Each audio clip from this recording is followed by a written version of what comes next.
Assalamualaikum warahmatullahi wabarakatuh. Selamat datang di channel Mitos Misteri Tanah Using. Perkenalkan, nama saya Robin. Ini saya sekarang berada di lapangan Blambangan, Banyuwangi.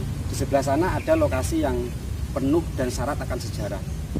Hari ini saya akan mengulik sejarah di lokasi tersebut.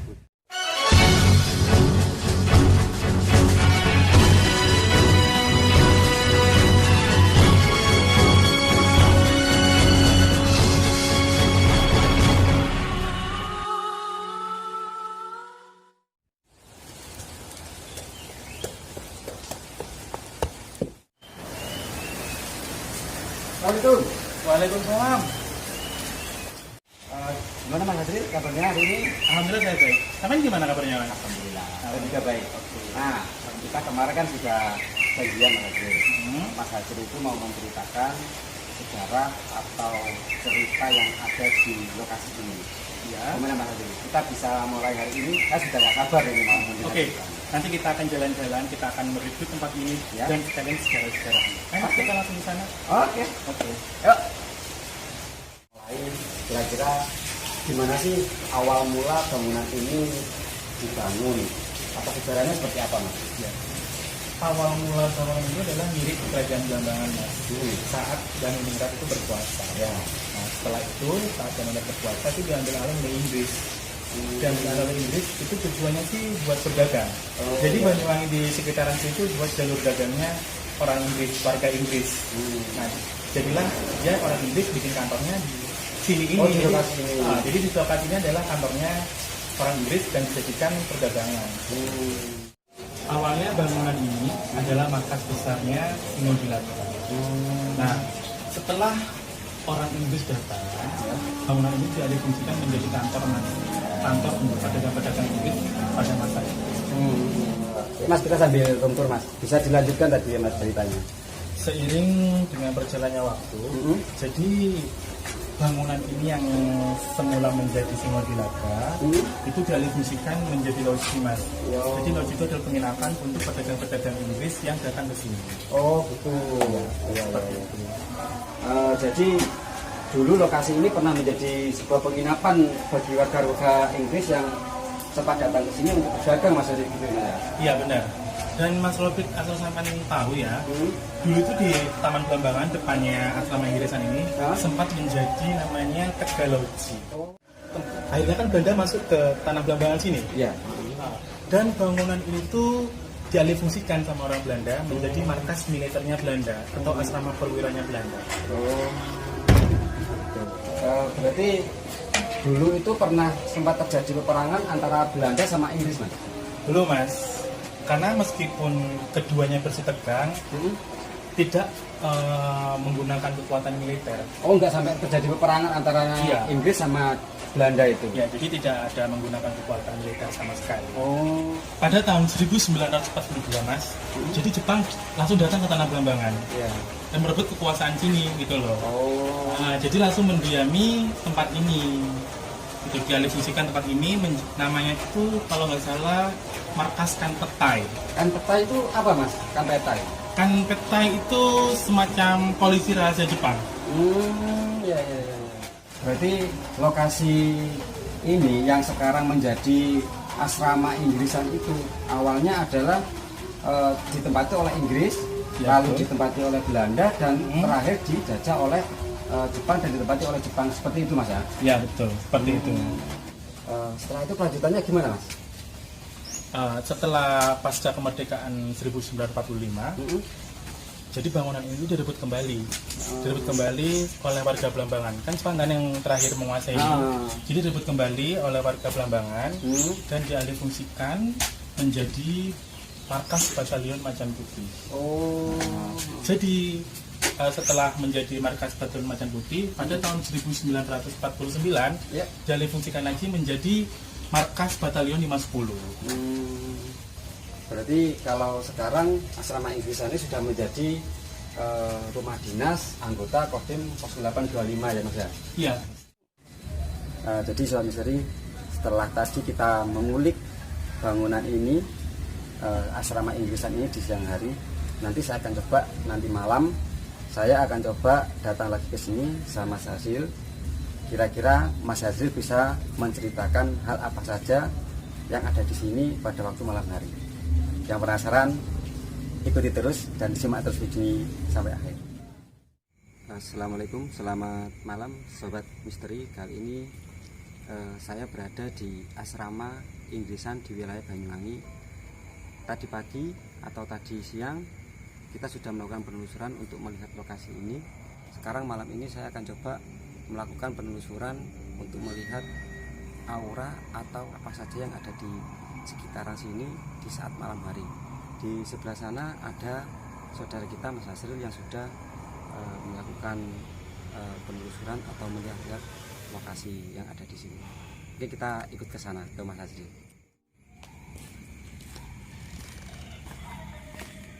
Kita sekarang sama Mas Hasril. Assalamualaikum. Waalaikumsalam. Ini Mas Hasril tadi sepertinya sedang melihat sesuatu. Kira-kira Mas Hasril apa yang dilihat atau dirasakan di sekitar sini, Mas? Ya. Tadi kan pagi atau siang kan kita kesini dulu kan untuk menjelaskan secara sejarahnya, secara sisi kelamnya. Dan kita kalau udah malam kita bisa membahas secara yang halusnya atau secara gaibnya seperti kayak penghuninya, auranya seperti apa di sini kan. Kita akan membuktikan atau cerita-cerita apa saja yang di sini nanti saya sampaikan. Ya. Nah, mari kita langsung ke sana. Oke.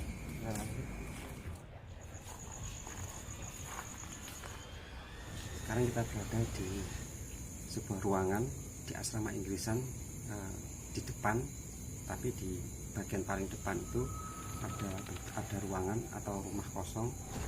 Ini belakang saya, tapi saya akan memasukinya dari sebelah samping karena di depan sana jalan masuknya tangganya agak sedikit rusak, jadi saya harus melalui dari sebelah samping ini. Ikuti terus, kira-kira ada hal-hal apa saja yang ada di atas sana. Sepertinya cukup lumayan.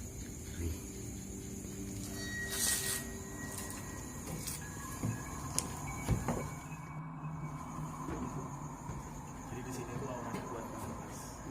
Sebelah sini bangunan ini mulai sebelum dibangun oleh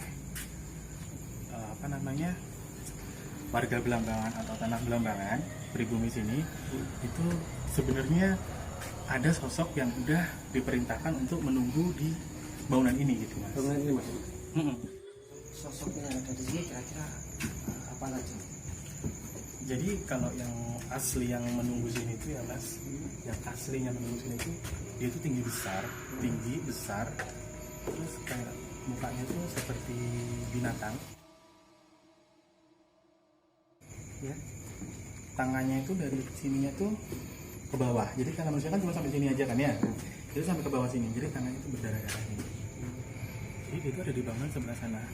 Jadi di asrama yang tentara-tentara itu, dia juga ada sosok di sebelah sana. Jadi tinggi besar melebihi bangunan-bangunan itu, Mas.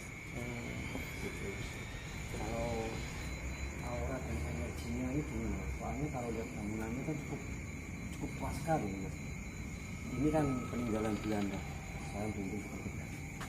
Jadi gini, Mas, kalau aura yang di sini itu sebenarnya nggak, residual energinya itu nggak sebesar ini. Jadi kalau residual energinya itu ada di belakang sana. Dan saya tuh kayak dari depan tadi pas saya opening tadi tuh kayak mendengar suara kayak teriakan, tapi bukan teriakan minta tolong sih, kayak teriakan menyayat, kayak meronta-ronta lah seperti itu. Kalau di bangunan sebelah ini ya, Mas, ya itu sosoknya tuh hanya kayak wanita. Jadi kayak wanita, kakinya itu nggak ada, atau kayak ini badannya tuh separuh ini kayak membusuk gitu, kayak hancur gitu. Sekarang saya lagi berada di salah satu ruangan di bangunan yang tadi itu. Sosok apa yang ada di ruangan itu atau di sekitar ruangan ini? Jadi sosoknya itu dia tuh lalu lalang ke sini. Oh, di jalan. Lalu lalang. Jadi dia tuh lalu lalang dari sana ke sini, dari sana ke sini. Jadi nggak ada dari sini ke sana. Jadi lalu lalang dari sana ke sini. Itu sosoknya perempuan semua di sini. Sosoknya perempuan semua.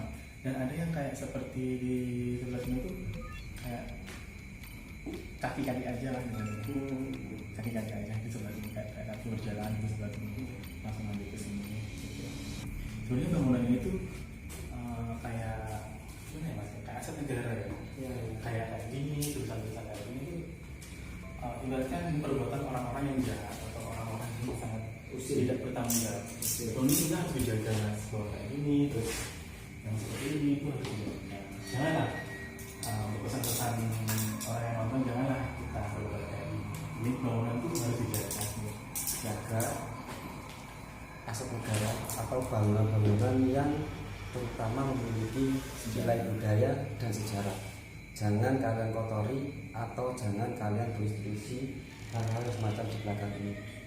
Kita lanjut lagi ke sana ya. Seperti untuk Kita lanjut ke luar ya mas. Yang katanya aku tadi memiliki residual energi yang sangat tinggi, karena kelihatan-kelihatannya itu semakin dekat. kalau di sini tuh apa mas sama seperti yang di ruangan tadi atau berbeda nggak sob? Sama aja sih mas, kalau misalkan di ruangan sini sama aja.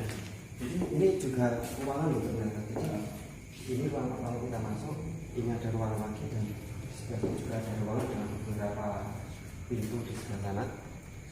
Ini bangunannya cukup memang sangat lama sekali, dari bentuk bangunan dan arsitekturnya memang sangat. emang bangunan-bangunan zaman dulu itu memiliki aura-aura magis tersendiri ya.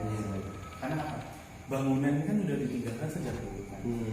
Beda dengan bangunan yang sebelah barat, karena bangunan barat kan sekarang udah ada penduduknya atau orang sama dari TNI yang menempati di situ. Kalau ini kan enggak, karena di sini untuk residual energinya memang ada, cuma lebih ke bawah tadi. Jadi makanya kita lanjut ke bawah tadi. Oke, kita akan masuk ke bawah. Oke.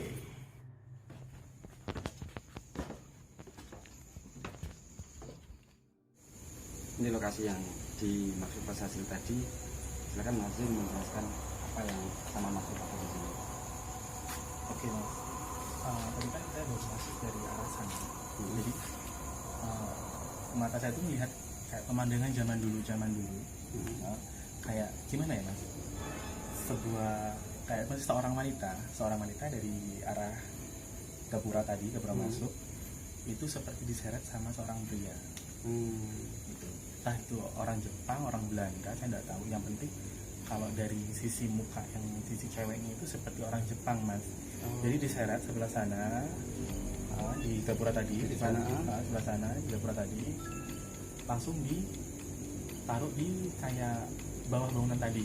Di bawah bangunan kita masuk tadi. Itu tempat interogasinya sebenarnya. Tempat interogasi cewek-cewek itu buat mengulas informasi. Dia itu meskipun mendapat informasi, tapi tetap saja disiksa, dibunuh, lalu dibuang di sini mas. Jadi ini tempat pembuangan Mayat-mayat yang udah disiksa tadi. Jadi cewek-cewek yang udah disiksa tadi itu di sini. Jadi residual energinya itu terpusatnya saya di sebelah sini. Ini Mas Hasil sedang melakukan komunikasi atau melihat merasakan di sumur ini. Ini kalau dilihat secara kasat mata, sumur ini sudah mati, dalam artian sudah tidak berlubang lagi karena sudah ditutup dan dipenuhi oleh alat-alat. Jadi sumur ini sudah tidak ada lubangnya lagi, sudah tertutup rapat. Kita tanya Mas Hasril apa yang dirasakan. Jadi pada zamannya setelah bangunan ini dibangun dan dikuasai oleh pemerintahan entah Belanda entah Inggris ya. Jadi ini kan udah dibuang jasadnya mas. Terus ini nggak tahu kalau ada jasad di sini sebenarnya. Gitu. Terus dikuasai lagi oleh pribumi Banyuwangi. Dikuasai lagi lah bangunan pribumi Banyuwangi. Dan di sini tempat buat kayak gimana ya? Kayak pembuangan energi negatif di sebelah sini. Kayak pembuangan keris, pembuangan energi negatif di sebelah sini. Dan tempat ini sudah dibelenggu sebenarnya. Udah terkunci rapat, udah ditutup. Bukan ditutup dalam segi fisik ya, tapi ditutup dengan segi gaib. Ini bangunan udah ditutup, jadi nggak bisa lagi dikeluarkan, nggak bisa, karena di sini tempat pembuangan energi negatifnya di sini. setelah kita tadi menjelaskan tempat ini, Mas Hasil sepertinya akan mengajak kita di lokasi yang lain. Ikuti terus perjalanan kita malam ini. Yuk.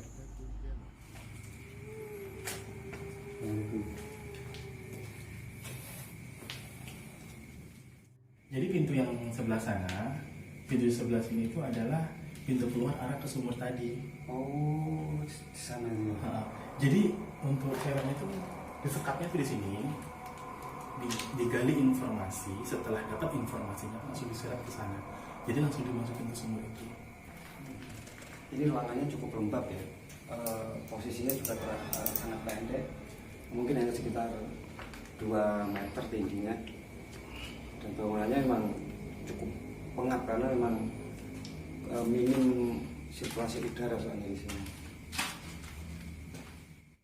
Jadi energi yang saya lihat di sini ya, saya ini memang lembat sekali untuk energi itu bisa menghimpit gini. Dalam sisi badan saya itu bisa menghimpit gini. Saking kuatnya bisa menghimpit gini. Jadi kayak dada itu kayak Pengap gitu rasanya. pengap terus Sesek, mau nafas susah. jadi kayak mau nafas susah terus sesek juga. Lanjut sebelah sini, di sebelah sini itu sebelah kayak cewek. Pokoknya kalau bangunan yang sebelah selatan itu lebih ke cewek sih. Lebih ke cewek, jadi dia tuh kayak merunut gini, baru kayak gini, kayak gini. Cuma rambut ini kayak hilang separuh gara-gara luka dari sebelah sini sudah gitu, sebelah sini. Jadi mademnya ke pojokan gitu. Dia sekarang lagi ngeliat gitu. Sekarang kita berada di lokasi yang lain lagi, tepatnya di pintu masuk, tapi di sisi sebelah kiri dari asrama intisan. Dulu itu di sini adalah tahanan prianya. Oh, sebelah sini. Jadi sebagai tahanan prianya. Mohon maaf ini. Jadi kayak energi yang datang ke kita, nah kayak gini angin-angin sepoi-sepoi kayak gini-gini itu sebenarnya ada sesuatu hal yang ingin maksudnya ingin menunjukkan eksistensinya semua. Jadi festival energi di sini sebenarnya positif yang sekeliling kita, cuman kalau yang di sana itu tidak baik gitu ya. Jadi di sini itu tahanannya pria, tahanan laki-laki lah. Gitu. Jadi di sini ditahan di sini, jadi disiksa di sini, dikubur di sini juga. Di dalam sini. Di dalam sini. Jadi dikubur di sini juga. Gitu. Yang sama lihat di atas sana atau di sekitar sini, sama lihat apa? Saya tuh ngeliatnya di atas sana aja sih, di sini aja. Apa yang sama lihat di sana? Itu kayak sosok laki-laki itu berbaju putih, kayak ngelangan kayak sini. Iya. Sepakat. Celana pendek hitam, tanpa kepala katanya. Astagfirullah. Jadi bisa ada 3, 1, 2, 3. Ini ada 3. Jadi dia kita nggak tahu kan gitu kepalanya. Jadi dia itu menghadapnya ke kita sih. Jadi dia ngeliatin kita dari sana, dari sini, dari situ, dari situ. Jadi dia tuh ngeliatin kita. Berarti apakah mereka juga termasuk korban-korban yang ada di sini? Iya. Tapi ngeliatnya di situ ada semacam kuburan Belandanya Di sebelah sini. di bawah sini. Jadi mungkin mereka yang ada di atas itu malah bukan orang pribumi. Bukan Orang pribumi ternyata.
Jadi penelusuran kali ini kita cukupkan sampai di sini.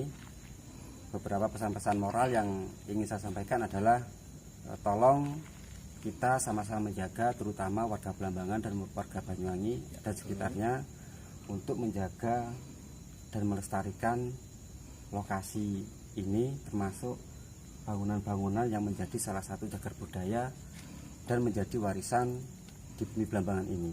Dan satu lagi, tolong kalau kita atau kalian berada di lokasi yang seperti ini, tolong dijaga perkataannya, sikap, perbuatan, dan perilakunya. Karena di dunia ini kita hidup tidak sendiri, karena juga ada makhluk-makhluk lain yang ada di sekitar kita. Terima kasih sudah menonton video ini sampai akhir. Jangan lupa ikuti video kami di penelusuran berikutnya. Selamat malam dan terima kasih. Wassalamualaikum warahmatullahi wabarakatuh.